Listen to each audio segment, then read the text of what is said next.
Hello everyone. Hello, hi you listener. It's Gabby, your host, and today I have a fantastic episode lined up for you. Joining me are two incredible guests, Nitika and Liz.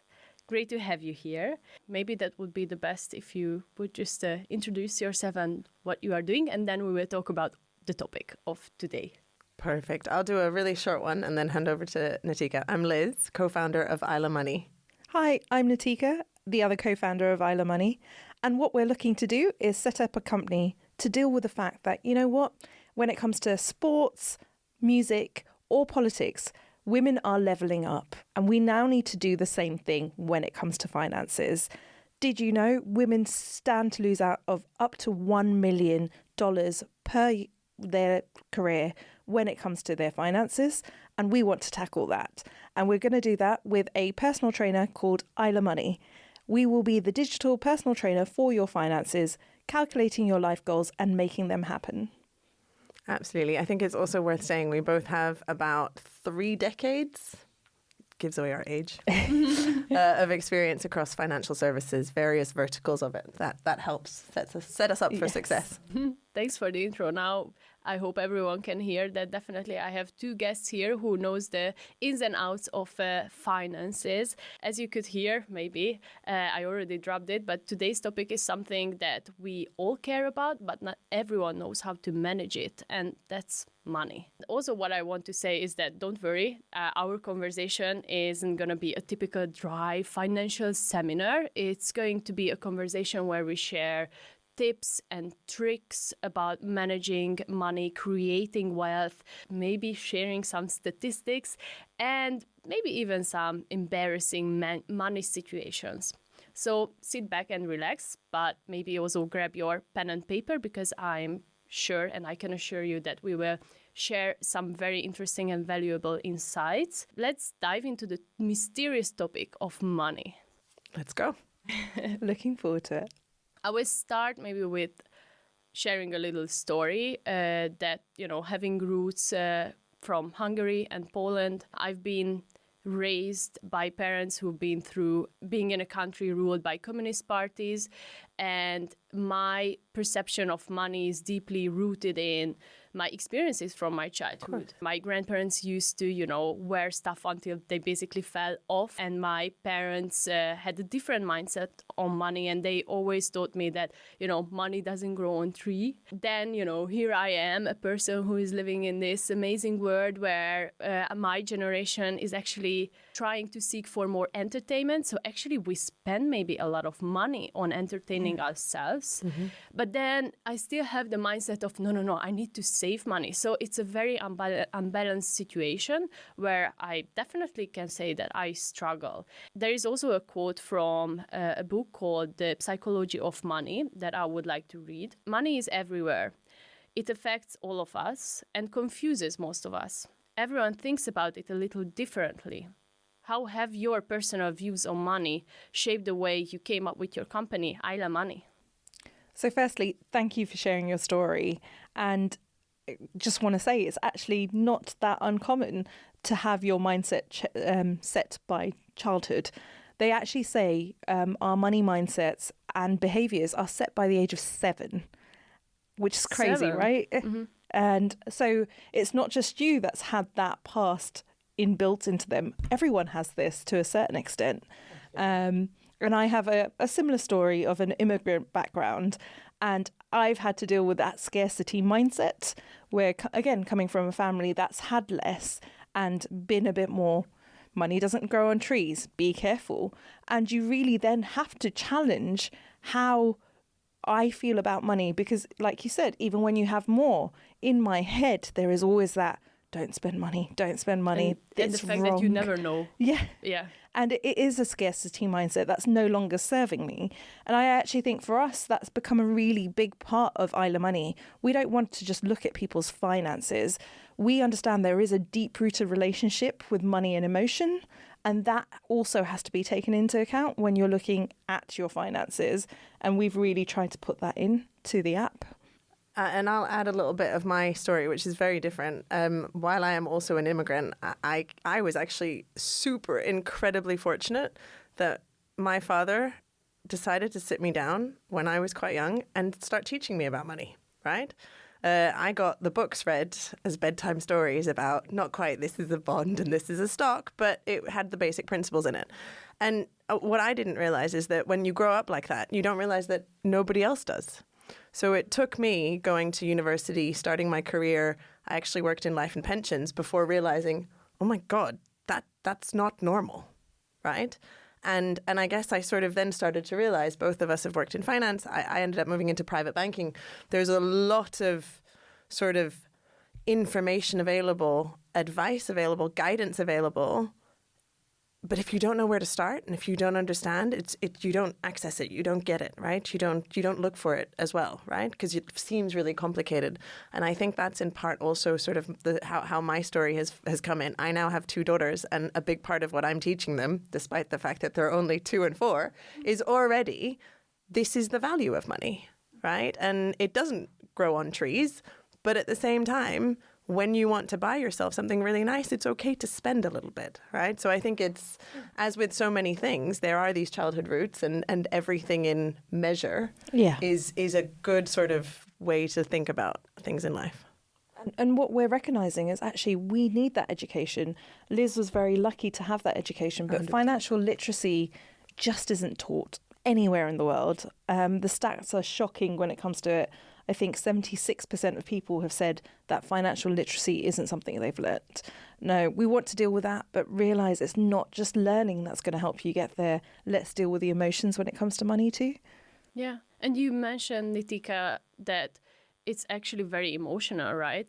And we can then also say, and maybe my question is that then it's not realistic how we think about money, right? So I think from my perspective, there's so many different things that play into this. The biggest thing that we have is that we have this idea that it should be rational, right? You sort of go, it's money, it's numbers. You have to be very logical and very practical and very, rational about this. And what we forget is actually where, first of all, money sits in our brain, right? Actually, like physically, the parts of our brain that light up. The first one is your dopamine center. That is the part of your brain that lights up when you... Let me give you the old adage, think drugs, sex, and rock and roll, right? It's the part that lights up when you eat candy, when you eat chocolate, etc., right? When you have sex, right? It's the lizard brain. It's the bit of craving, etc. There is nothing rational about that, right? The other part of your brain that is perhaps more rational that lights up is the part that we use when we think about tools. So it's the pocket knives or the knife and fork. So yes, money is almost like a means to an end, right? And I think, therefore, going back to your question around how emotional is it, we can't hang on to this belief that it is rational. We have to get into a mindset of, actually, we just need to be reasonable. It's better to think that way because reasonable is a much more normal and more emotionally acceptable word, right? So that's perhaps a rethink or a reframing of the emotional side of money, or the rational versus not so rational. Don't know if you have anything to add. No, it's exactly that. Yes, it's a tool. And I think for generations back, it was seen as a tool. However, like you said, as generations have switched and how now you look at money in a very different way to your grandparents, it is lighting up different parts. So though it might feel unrealistic as to our views of money, we just have to change them and be comfortable with that. Yeah, and also speak about it, right? Oh, definitely. I have here an interesting study to share. That's from 2021. A Fidelity study found that women outperform men in investment returns by 0.4%. 0.4%. And that's on the lower everyone. end. Yeah, that's the lowest, and then it goes up to over 1%. Yeah. Crazy. Even though we are great at investing, only 48% of women currently have money sitting in investments within the stock market compared to 66% of men. Could you elaborate maybe a little bit more on this topic, and why are women missing out on creating wealth? So let's look at, and I think Nitika sort of mentioned it first. Let's first look at what you lose out on, right? Because I think that's actually a really important factor in this, because then you start to understand some of the inequalities that are actually existing in the world. By not investing, a high-earning woman can lose out on up to $1 million. That's 7 million Danish crowns. That's about 800,000 pounds or euros, plus minus, depending on which currency you're operating in, of money over her career, right? So that's a giant number. And the other number that we often talk about is actually by not getting financial advice, which is typically looking at your longer term finances. This is not thinking about your budgets and your now, but this is thinking about, how do I think about my pension? How do I think about my savings and my investments? Again, people stand to lose up to £47,000, which is about $50,000, and about 400,000 Danish over 10 years. Right? Yeah. So just by not doing anything, that's the result. Your question is, why are they not doing anything? And that's where I see a couple of things. The first one is the industry does not do itself any favors by talking in the language it talks. Right? So what does it mean? It's really confusing jargon, long words. Like if you as a novice open the Financial Times or the Börsen or whatever that newspaper, it's usually a slightly yellow, like it's often got a slightly different... A tinge of color, right? The newspaper. You read it, and if you have not studied this or worked in this industry, you feel stupid. It is the best example of an area where they have made the barriers of entry high. Just normal words, they will use another word for. So you go into finance, even just working in finance, and you have to learn a different word for exactly the same things, just because that is a way that they have kept it. And the barriers of entry are very high because of that. And I think nobody wants to feel stupid, right? So going back to why women specifically don't do it, we're not educated. It's a complicated language. We therefore feel a bit silly, or nobody likes to feel talked down to. So the other thing that we often hear is that people are overwhelmed, and that's because there is so much information and so much choice, and often it's sort of all thrown at you in one go, and you just sit there and it feels like an avalanche coming at you, and you're just going, oh my God, I don't know, left, right, where am I going, right? So deer in the headlights kind of thing.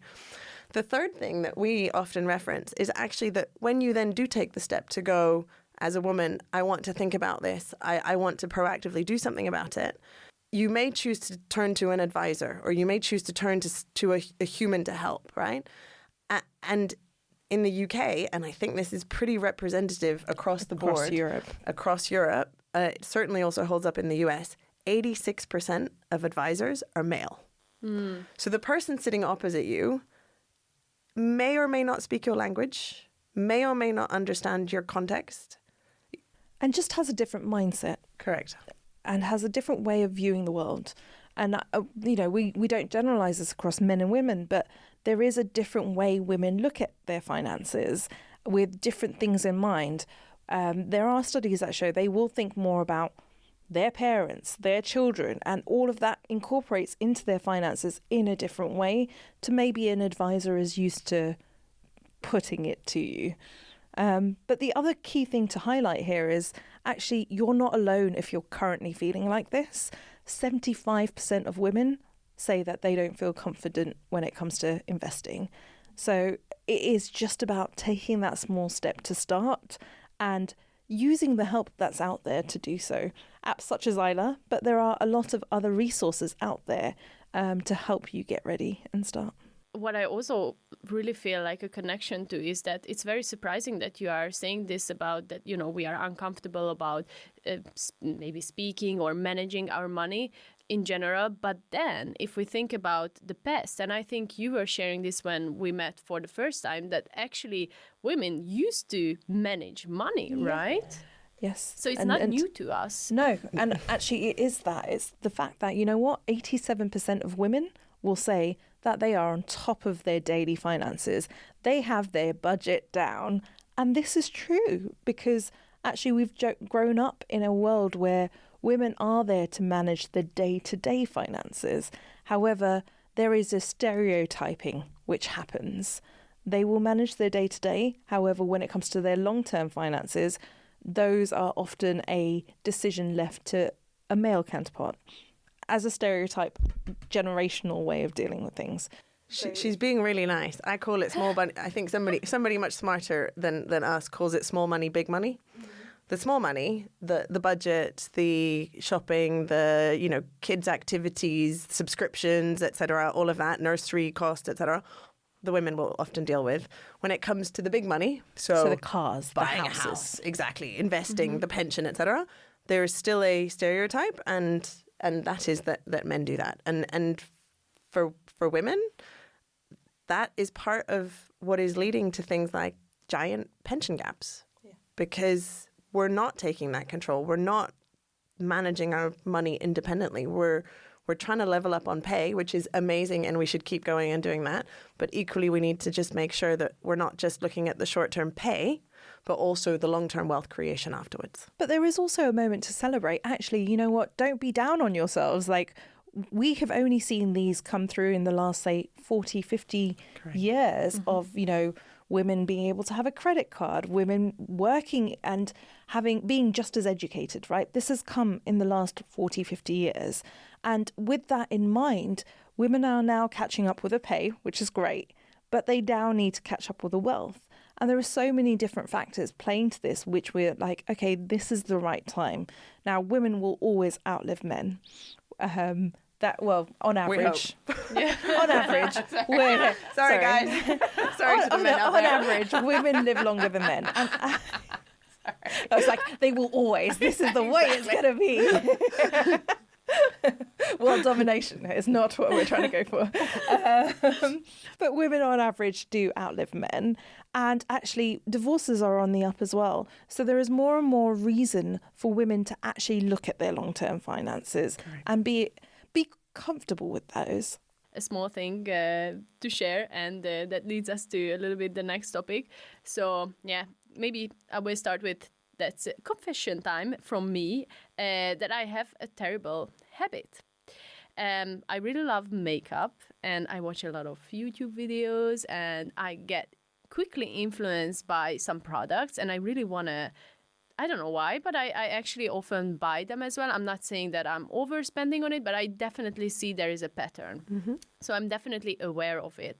This is something that maybe is connected to my childhood, that we often, and I think skincare and anything that's connected to your face, it's a new thing, I think, and working on your skincare. So maybe this is why I'm so interested in it. But I definitely see there is something that might and can go wrong.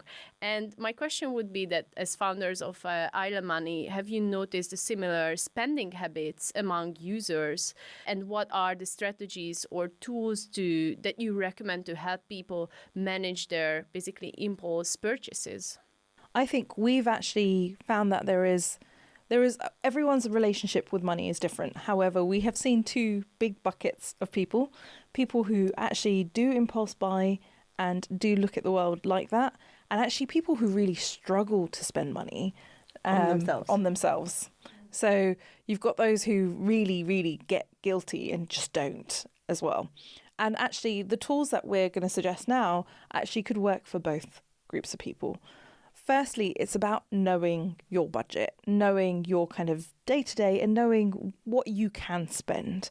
And so that might actually look like setting up the different accounts. Like, as you said, yours is within means, so you know you're doing it, but it's within means. And actually, if you have a separate account set up for this of your spending money, and it could be, 5% of your expendable income, then actually this is okay. This is a want expenditure. This isn't something you need, but you're allowing yourself to do this and it's within the amount you need. The second piece is actually thinking, what are your goals? Like, how are you looking at this piece? And how is this helping? So, people will look at things and be like, okay, I want to buy this now, but what impact is it having on the other things you want, which are the longer term elements? And that's what we really try and bring into Aila, being like, it's balancing your now versus what you want for the future and the life you want for the future. And then actually also looking at your emotions around this. What is making you do this? Like, is there a point in time where you are particularly likely to buy, like impulse buy? Is it to do with the fact that you're stressed and that leads you to impulse buying? Or is it when you're bored? And it's coming to actually really understand what that is and the root of this spending. Like, which often doesn't relate to money. No. Right? So an impulse buy is often triggered by something that has nothing to do with your money. It has to do with, I want to try something new, or I was really pissed off at work, or I want a dopamine hit. This is a different sort of dopamine hit. Or the boyfriend really annoyed me today and I need to think about something else and therefore I'm going to... No, but it can be anything. The boss, it doesn't matter. It could be so many like a different quick solution triggers. then, right? Exactly, because it's a dopamine hit. We have a tip for you for that, though. For that side, if you are prone to impulse buying, our tip is actually leave it in your basket for 24 hours or 12 hours, come back to it a few hours, like 12 hours later. Do you still want this? Yeah. Is this still That's something so you cool. want? I am doing that right now. Now I realized, because I wasn't sure if I want to buy all this stuff. Yeah. And then I was just like, okay, let's close it. Let's wait for it. And then I actually found 2 products in my drawer. And then I realized I don't even need to buy it. Why is this in my basket? So now I will go back and then delete it. And yeah, I can definitely say that this is a really good idea. Yeah, another one that works really well is almost setting yourself a limit to say, it's okay, anything under, and I'll use Danish crowns just because we're here, anything under 200 Danish crowns, no questions asked, but fine, good.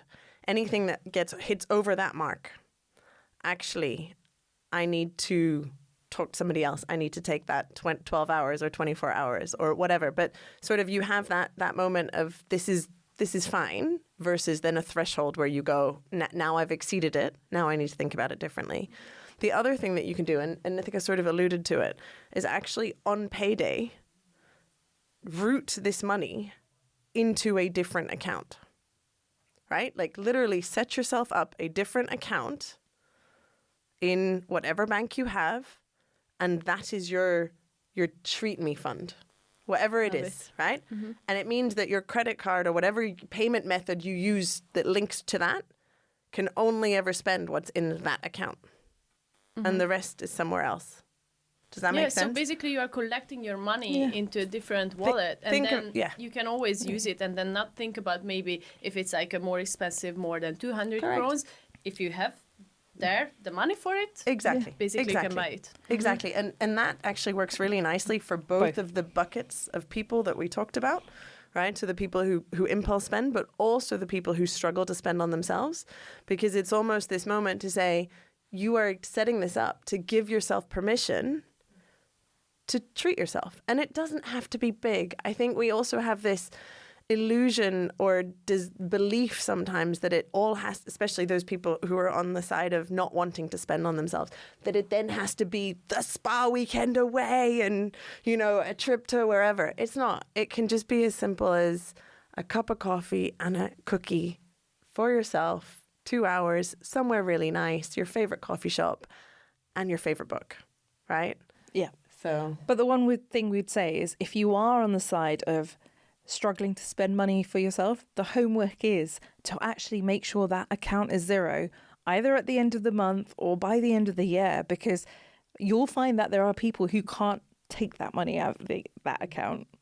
And so the aim is to definitely get that to zero rather than use it as another saving account. That definitely creates a different mindset, for sure. Yeah. It's almost, I think the way to think about it is to put your money I'm gonna draw an analogy here, and I may ask you to completely scrap this afterwards, right? So let me give you an example of how this could work in practice, right? Imagine different colored piggy banks, right? And I'm probably going to get confused with the colors, but let's assume there's a turquoise one for your need expenses. So your electricity, your phone, your mortgage, your rent, etc. You will treat that money in a certain way because you know what it's there for. It has a means to an end for you, right? The second one might be your treat yourself fund, which goes into a red piggy bank, right? And that money is there for you to treat yourself with. You might have one of those for your partner and yourself as well, right? So that might be whatever, a yellow color.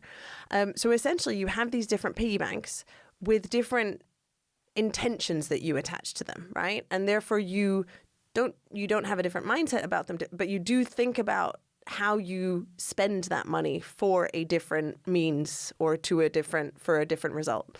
The same can be said about investing, right? So you might have a pension fund, or you might have your pension, and then you have a green piggy bank, which is the majority of your pension, say, and that is invested and managed by somebody else. Right? So you give it to a professional, to the company, they put it in whatever default funds or actively manage, etc. Yet you might keep a tiny bit of it to manage yourself, because actually that's how you explore, that's how you learn, that's how you figure things out. The goal behind them is the same, but the way that you manage them and the way that you treat them is actually quite different. And we highly recommend that as a way to start as well if people want. Yeah, and also just thinking about what are the piggy banks in your life, both on your budget side as well as on your investment side. And actually you can do it so it auto sets up. So as soon as you get paid, they go into these little piggy banks ready for you to not have to even think about it. Do I understand correctly then that you recommend having maybe more bank accounts, having more like setup of these piggy banks or something like that, because then having everything going into one place, then it's not beneficial, if I see. Yeah, and some banks or cards, digital banks are definitely doing this. So the likes of Revolut, Monzo, they do have these piggy banks or vaults which allow you to do it. So you don't necessarily need different bank accounts. They will just make these vaults for you internally. So it's a lower barrier of entry. You don't have to do all of the bank opening yourself again. There's definitely digital solutions. If there are some countries where having multiple accounts actually costs you money, in that instance, I think it's about being really clear on your budget up front and sort of saying, this is the amount that goes to here, this is the amount that goes to here, this is the amount that I'm spending on this, at which point you're then having to do a bit of mental maths and more tracking as you go. No, we can help them with this. Yeah. Yeah. So, and then you have providers like Aila 100% that can help, but then you don't actually have different, accounts set up, but there is a layer that can be put on top, which is something like an Aila or other providers that are out there that help you with exactly that sort of mental exercise. Mm-hmm. And we have had this happen, and it brings me back to your example of the cosmetics. So, we have spreadsheets we've given people where we can ask them to tag their wants, expenditure, their needs, and just the general expenses they have and their income. Someone took it down to the last bit. They were loving their spreadsheet and they calculated the cost of each use of their face cream. Mm-hmm. Like they'd gone down into and that each level. Pill, which was amazing. And so we got this as a message. I know what every single pump of my face cream it costs me now. So, okay, no one needs to budget to that level, but you can if you want. Yeah, and there is also an app for clothes, and you can take pictures of your clothes that you have in your wardrobe and then put in the price of it, and then you see the per use of it, which might be a lot, but I think if you just know a little bit more about that, maybe it's an expensive skincare product or expensive blazer that you have, but you wear it every single time, then it's okay. So here's my confession, right? That is how I shop, right? Especially when it's something that I don't necessarily need. So I have enough blazers, right? So when I buy another blazer, I will look at it and go, how many times realistically am I going to wear this? And I will take that price, and I will do if I wear this 100 times, then that price will obviously look very different. Same with shoes, etc. And it's worked really well for me, actually, because it helps me justify some of those expenses. And we also spoke about tracking, and I sense here a similarity with the, healthy lifestyle. And we often hear about the importance of it. So we hear about, have a positive attitude, practice and live a healthy lifestyle, surround yourself with positive people. And then what about having a healthy money mindset?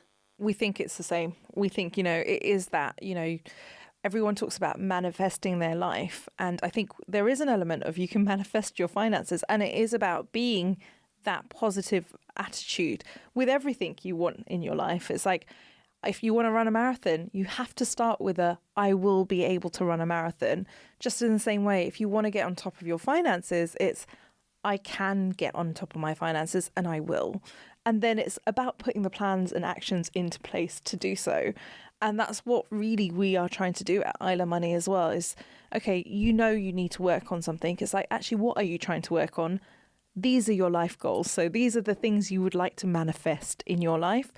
Let's us help you calculate the cost of those and then give you the little action plan as to how to do so. Just the same way as with a marathon. So you'll come up with the idea of you wanting to run a marathon, but then you still have to do the training plan. You still need a training plan that you then stick to and get the different pieces of advice or kind of guidance along the way. So whether that's you need to run this day, or you need to eat this, or these are the stretches that will help you. This is what else will help you. And that's really what we think you need to do with your finances. It is having that positive attitude. Like you said, also having that community of people you can turn to and ask for help as well. I would add to that. And I love both your question and your example. A healthy money mindset, absolutely you need. You may not get there on day one, right? And the worst thing is that we then sort of go, oh, I didn't make it. And now I'm in a really sort of downward spiral. We've all been a beginner at something. Your marathon example is a great one. You do not wake up one day and go, today I am going to run a marathon. If you've never run one, that is not going to cross your mind. And if you do, wouldn't entirely recommend it, having never done it before. Having done it, I still wouldn't recommend it. You should still have a bit of training. Yeah, exactly, right? So you start somewhere. You start on the couch and you move to put your gym clothes on, and then you go and you run that first 1.5 kilometers, that first mile, whatever it is. And then the next day you'll do a bit more. And it's almost like the two come hand in hand, right? So you have to recognize you're a beginner and you have to understand where you want to get to. And then the vision of where you want to get to and the actions that you take along the way almost help you get a stronger mindset as you go. Mm-hmm. But the other thing for this, and it's the same with everything in life, consistency is key. Just keep going. Even if it feels hard, just keep going with this. Yeah. And that's why I usually say, and I really believe in it, that every time you have a goal, there is a habit behind it that you need to do regularly, because no one can be standing there and being, I don't know, a very famous singer. There is like habits, regular, I don't know, exercises, singing lessons that they went to. So nothing happens just like this. No. It's consistency and being reasonable, right? So sort of going, I'm not going to run that marathon tomorrow. I'm not going to be the next Taylor Swift tomorrow. I have to actually do something about that. They say that 10,000 hours, right, to take to actually become an expert, I think. And you don't need to have all 10,000 hours for your finances. That's the great thing. It's just, start somewhere. And what are these goals that you said that it's great and important to have? Sure. So, I mean, there's the tangible goals that many people do seem to have, which is things like buying a house, owning a car, maybe having a second home. The other thing is things like a family, right? Actually having a family, 2, 3, 4 kids can be quite expensive. A wedding even, right? A wedding, exactly. Things like your retirement. At one point in your life, you will no longer want to / need to be working, right? And there is a lifestyle choice that you make depending on how you've started to save now for that future, right? So all of those things are life goals. Some people have them super crystal clear in their head. And that's the manifestation that you talked about earlier. People have that view. Yeah, and I always think it's incredible. I possibly struggle somewhat with it because sometimes I go, I don't entirely know what my life goals always are. But I do know what lifestyle I imagine for myself when I'm retired, right? I know that I don't want to be working until I'm in my mid-70s. I know I also want to be able to see my 2 children when they're adults, regardless of where they live in the world. I still want to be traveling, etc. So there's all these things that can start to tell me, okay, right, so that's probably a goal, and that is what you should be aiming for. Yeah. And it is about just taking that time to say, actually, what level is that, right? Because say for the example of a wedding, that could look like a very cheap wedding, or it could look like a lavish in a castle wedding. And all of these things make such an impact. And we love the idea of life goals, but unfortunately, we're also there to say they cost something and they have to be worked towards. And everyone has multiple life goals. Everyone has a life that they have envisaged. They may not have all of it set out, but it is there. And there is unfortunately a cost to all of it. And then it's also hard to think about the future. I think it's something that you cannot really touch or see, and you also don't really know each time. But probably it's good, as I heard from you, to start somewhere and say maybe this is my goal, and then it can change, right? Yeah, 100%. So let me give you another one of my favorite. My favorite. No, I have so many favorites. Sort of brain stats about money, right? So imagine, pick a famous person. Tom Cruise. Don't know why he just came to mind, but Tom Cruise. Now imagine yourself when you're 75, right? Now imagine yourself sat here in this room right now recording this podcast. Yeah. Yeah? So 3 different people. Yeah. Tom Cruise, your future self, you're now. The part of the brain that lit up when you thought about Tom Cruise and when you thought about your 75-year-old self is the same part of your brain. And it is a different part of the brain to the one which is you thinking about you right here, right now. So we essentially, in our heads, have a complete disconnect between our now and our future self. Okay, then it makes sense why we have this distance in between our future self. Correct. We find it really hard. We're essentially saying to ourselves, we're saving for a stranger. We're investing for a stranger. I mean, that this is me. Obviously, the scientists will probably disagree somewhat with my wording there. But that is ultimately sort of what it suggests to me. And therefore, I think that's a fascinating sort of reason underpinning why some of the struggles we have around our long-term finances. But you're totally right. It's also really hard because the future is uncertain. So whatever you're planning for or imagining for yourself today might change. Right? My life took a big shift when I had kids. All of a sudden, very different things started to become important to me. And we will have those pivotal moments in our life. And the important thing is to be able to reassess, to have the help around you, which could be an advisor or it could be an app like Aila, to go, hey, I need to reassess where I'm going in life because I want my finances to do the right thing for whatever the future is that I'm imagining. Yeah, thanks for sharing that. Yeah, that's all right. And now maybe let's move to the topic of investing. Go ahead. Yeah. Before I started investing, my only goal was, okay, let's first have 3 months worth of living expenses, and then I can think about what to do next. Okay, check. After that, I managed to save some money to start investing. And once, I reached that certain goal, I was standing there with my money and thinking about, what's next? What should I do? What do I really want to do with this money? What would you suggest to my younger self? Firstly, I want to say congratulations, because you went about it the right way. You're like, okay, let's get 3 months worth of expenses saved up, put away, which is what we call the emergency fund. And that's great to have because it helps your mindset of, okay, I have a pool to come back on.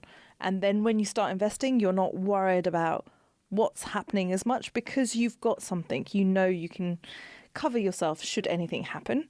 And then it's great. Then you started that, you started with that goal and you're like, okay, what to do? You, as well as maybe a lot of other people that we have spoken to, are like, okay, we know we need to start investing, and everyone tells us we need to start investing. But what does that mean? And how do we do that? And I think that's really where we're trying to come to from this as well, of, okay, where do you need to look at? And it's actually a little bit of learning, and that's learning about the products that you could use, as well as about the tax efficient products in your country. So when I say the investment types, so that's whether it's equities or bonds or, ETFs, which are funds which you can invest in. So it's learning about what those are and their level of risk versus your risks, as well as then learning about the tax efficient products in your country that can help you invest in these. And there is an element of find the right source. There is a lot of information available to help you get there. What we found is actually, we've heard from a lot of people, there is education there. And what we're trying to do is personalize that education to your life goals, to say, hey, when is this life goal that you want? And based on that, what is your risk profile for the sort of things you can invest in? Because there is a time frame difference on this. And then actually people are saying, okay, we've learnt about equities. What do we do now? Where do I go?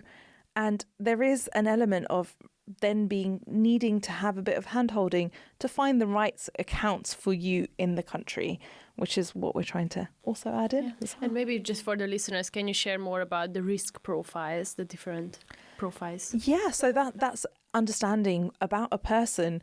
Naturally, what is their risk levels? How risk tolerant are you? Like, if you talk about it in terms of sports, are you the sort of person that wants to just play golf, or do you want to bungee jump? Mm-hmm. And just the same ways you've got those two extremes when it comes to your level of sporting kind of wanting to do, you might have that same inclination when it comes to your level of investing. Now, we truly believe that is to do with some of the how much have you got as an emergency pot? What can you stand to lose? But your level of education in this as well. And experience. And so we get to the stage where we get people comfortable knowing what their risk profile is, but also say, hey, you might be really conservative and really scared about investing. So you might have a low risk profile, but with education that can change and you can increase that risk profile and be more comfortable with riskier assets. I would also add, sort of going back somewhat to your question, having sort of got to this point in your emergency fund and starting your investment journey, part of it is understanding, again, why you're doing it, right? So what is it that you're doing this for?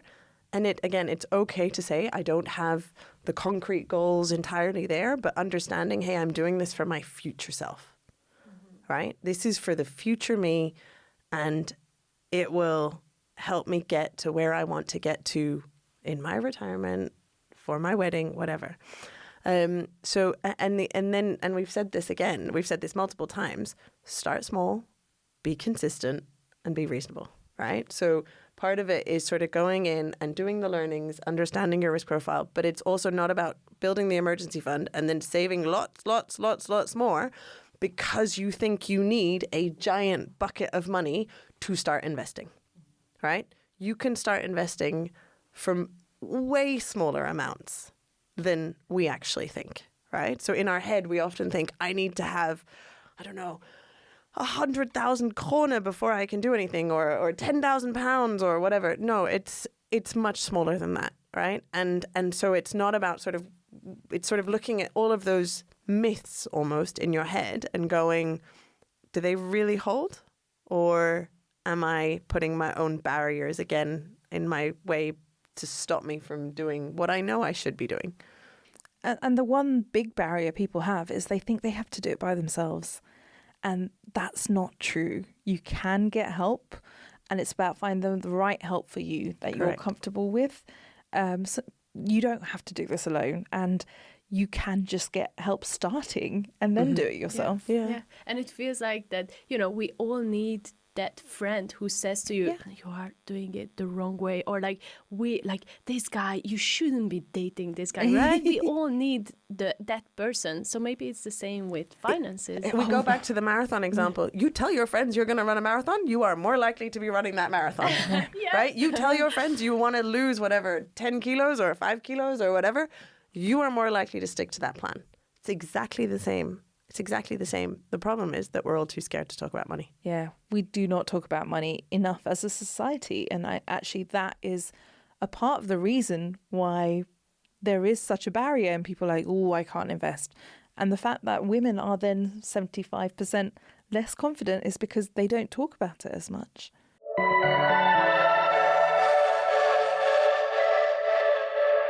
Let's move to recommendations. What is one podcast, one book, and one platform that you would like to recommend for someone who would like to begin investing, and why?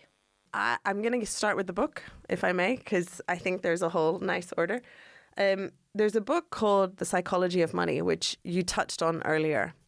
It doesn't give you the 101 of investing, but what it does is it gives you the motivation, the reasons, again, a bit of your behaviors and mindsets. It gives you great stories about really unlikely people who've done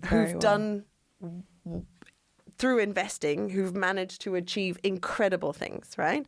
And so rather than going through which is also much needed, what is a stock and what is an equity, it's more the motivational piece. 100% would recommend that. So Psychology of Money. The second is then, in terms of you asked for a podcast, there's some really incredible podcasts out there where a lot of people are trying to sort of break the taboos of talking about money. A couple that I can recommend is actually Female Invest is a great one. There's a UK company called Financial that does this. There's another company called The Curve Platform. But it's less about learning to invest. It's more about, again, doing the democratizing of discussions on money. The one that when you are actually invested, and be that through somebody else managing it or you essentially managing it on yourself, that managing it by yourself, that I would recommend is something along the lines of the FT daily 15 minutes, right? So Financial Times, because once you are familiar with the terms, they give an incredibly good overview of not just what's going on in the stocks, but also what's going on in the world. And often these things are so intertwined and interrelated that it's hard to just say, cut and dry, black and white, here you go. In terms of platforms, I mean, obviously you have to let us say that it's Aila. We are building Aila, and we obviously think it's the most incredible thing. And it really is there to help people not just learn to invest, but really get comfortable and confident and in control of managing their money.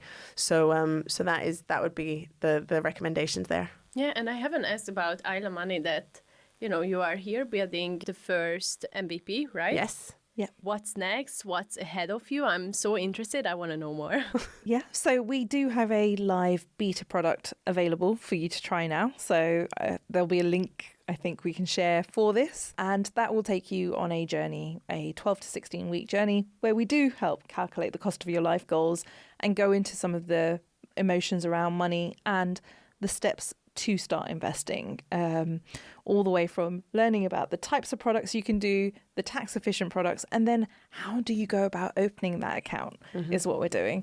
Our longer term goal is to turn this into an app. So watch this space. Version 1 of that app is coming soon. And then longer term, we want this to be using your banking data. So bring in your bank accounts, your pensions, so we can do the analysis for you of your behavioral patterns when it comes to money and help you change those longer term to help you achieve those life goals. That's great. And I'm looking forward to trying that app. And one thing that I want to ask is that, can I do that from any country? You can. Yes. There's, as we've sort of mentioned throughout this, there's a certain layer of learning to invest, budgeting, etc., that is quite generic and vanilla, as in it's the same in every country, right? An equity is an equity, a bond is a bond, a budget is a budget. There is then a layer, especially on the investing side, which we focus on 2 countries, and that's the UK and Denmark, we provide more general information and point you to certain places where you can go in your country. It just won't be quite as personalized and specific. But yes, available for every country. That's great. Great to hear. So, to the listeners, we will link it down below in the episode description, and you can check out Aila Money. Please do. Before we finish our conversation, I still have one last topic to talk about, and that's personal values. I talk about this with all of the guests that I invite, and I'm personally very interested to know more about what are your core values. And I also think that this is like the theme of your lives. It can change, but you really have deeply in your core some values that you stick to, and it's also what's shaping you, what's actually driving us towards making this or that decision. And for me, for example, I can share that this one is freedom. And my mom used to often say to me that I am like a fish in the river that you want to catch. And when you think that you catched it, it just goes away from your hand quickly. And I can definitely say now that now I realize that, yes, first of all, because of my value is freedom. Because of that, I was really a person who just wanted to do their own way. And it doesn't mean that I was a rebellious kid or that I hate rules or anything like that. It was more like really valued integrity. I really valued time to think about what I really want and how I really want to approach things. So I think that it's definitely there in our lives. How are you working together, having different values? Because I'm sure you have different core values, but there might be something you share as well. And I would like to know more about how are you dealing with and how are you balancing it out? When it comes to values, we have a lot of the same values that we are our key values. So whether that is freedom, independence, the need for equality is very big in both of us. And we are both very loyal, family-orientated people. So I think though we've had very different backgrounds, we are very different as people. Our key values are very similar. And we want to make an impact. Freedom has been a big thing for us. And we appreciate, freedom looks very different for other people. But the other key value we have is we want to be a part of a bigger change. We want to be there to make an impact, which has really made a difference. Now, don't get me wrong, our values are very similar, but the way we approach things is, oh my God, it couldn't be more further apart. Though I'm the mathematician out of us, she is definitely more the brain thinker and I'm more the heart thinker. So we come at approaches in very different ways. She will do pure logic and I will be like, no, but how does that feel?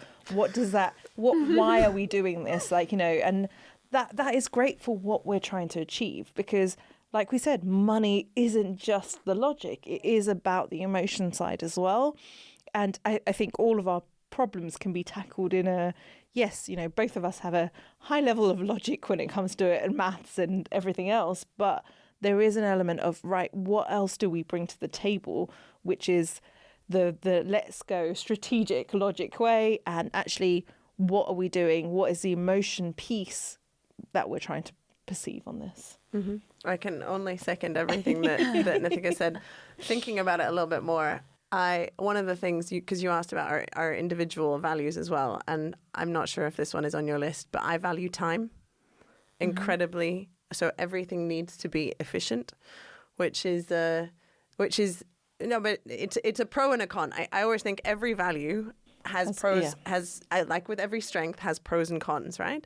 And for me, that's probably one that I'm sure you share. Yeah. I definitely, because of my heritage and perhaps just because who I am, I'm German, take that to a whole new level of valuedness. So that would be something I would add. The thing we haven't mentioned is we've been friends forever, and we were friends for, not forever, but for 15 years-ish. Yeah, ish. And so it's almost like we were friends, and I think you find friends that often share values. And so I think that's also why we answer this question in a way of like, we probably share a lot of values because we were friends. Is built right? on that. Exactly. Our friendship's built on that. And then we took the leap to say we're going to start a business together? Fully well, eyes open, knowing both of our strengths and weaknesses and how we work well together and where we don't. And, you know, we had that conversation even before we started, because the values was never the issue. It's, we get on really well. We love each other. However, I know this is going to bug us about each other. And we both have parts of that, which we just like. And so it's just like we went in with our eyes opened with that. You know, you being friends and you are still friends and you are doing this together. And what are maybe your tips for people who are, you know, who know friends or people? We all might have someone like, with this person, I think I could work really well. How do you make the decision? You just start talking about this topic? So it took us quite a long time to actually take the leap. So we've known each other for a long time. We actually worked in the same bank at some point, and that's in part where some of the topics that are now sort of in Aila actually have come up, right? So the way I would approach it is, if it's a friend, have the conversation up front to say, this is what I'd like, or this is what I'm thinking, and let's make space for the conversations around how is this going to work and how is this going to impact our relationship as friends versus our relationship as business partners, right? Because for me, what's been super interesting, and I don't even think I've told her this, is I feel like our friendship's a whole new different level because we've seen different sides of each other, right? In a way that we would never have seen had we not become business partners. But we also have way less time for each other as friends because so many of our conversations are around the business, right? So I think it's about having those conversations up front with whoever you choose to do this, but then also along the way, having moments where you check in not just as founders, but also as friends, right? Where you sort of go, this is the moment where we talk about, I don't know, what do we talk about? Your children. Your children. No, but we do. Like, you know, yesterday we were both in the same country, and it's rare that we're in the same country for as long as we are at the moment. And we had a day where it wasn't Liz and Nitika, Aila. We were friends and we were with her little ones. We spent the day in a museum with them. We didn't bring up Aila at all. And sometimes it's about making sure we have that time. Correct. And it's also making that distinction, because it's really hard at times where, you know, sometimes we're both very open people and we're both very direct people. We've always had that in common. And it's sometimes when we give each other advice, it's like, I am giving you this advice as a friend, not as your co-founder, because suddenly our lines are a little bit more blurry in terms of, you know, even if I give Liz some advice about, you know, her kids' bedtimes, like suddenly that now makes an impact on our business. It's like, well, I want a meeting at 8 p.m. Like, you need to put your kids to bed. It's just, you know, a silly example, but it's like, I am telling you this as a friend rather than as your co-founder. Yeah. Because we still have to have both hats on and make time for both. Yeah, and I think we're actually pretty good to go, you know, it might be not quite that situation. Not that example, but it is I need you to be my friend right now, not my co-founder. Yeah. Or I need you to be the co-founder and give me feedback on whatever. Yes. And don't worry, this is not going to... I think it's also for us, it's been great because actually there is a bit of a stability, because in a way that you wouldn't have with a co-founder we didn't know, we almost know each other well enough that we can read the undertones and know that there is a stable friendship on the back of this that will remain regardless of how the business is going. So what she's saying is that when other people see us have discussions where we disagree, so someone's like, oh my God. They're like, make sure you're aligned and make sure you guys stay happy. And we're like, what are you talking about? We don't need to. We know we're going out for a glass of wine tonight and this will be forgotten. And we know that we will be going for glasses of wine when we're 60. And this will be... But yeah, I do sometimes think that we do, you know, we are able to communicate in a different way, but it's working out your communication styles with a co-founder as well. We were just very lucky we had 10, 15 years of it beforehand to help us with that. Yeah. What you just said, it's very important then to share it in the beginning that here I am, I'm feeling this, and please just be here and listen to me as a friend. Yeah. Right? So I think there's the beginning and then there's the ongoing Regular stuff, check-ins. right? So that you Yeah. almost have to make a distinction between the two. But yeah. Yeah, well, I wish you all the best, really, Thank you. for what's coming at Aila Money. Thank you. And thank you for joining this conversation. I really, really enjoyed it. And I learned a lot, really. Thank you. And I really hope that we can inspire women to invest, to think about their wealth, to think about their goals, Yeah. and really give a try. Yeah. Yes. Thank give, you so give our much. beta a try, and let's bridge that wealth gap. Absolutely. And feel free to follow us on Instagram if you want some tips and tricks along the way. Cool. Then thank you. Thank Bye. you. Bye.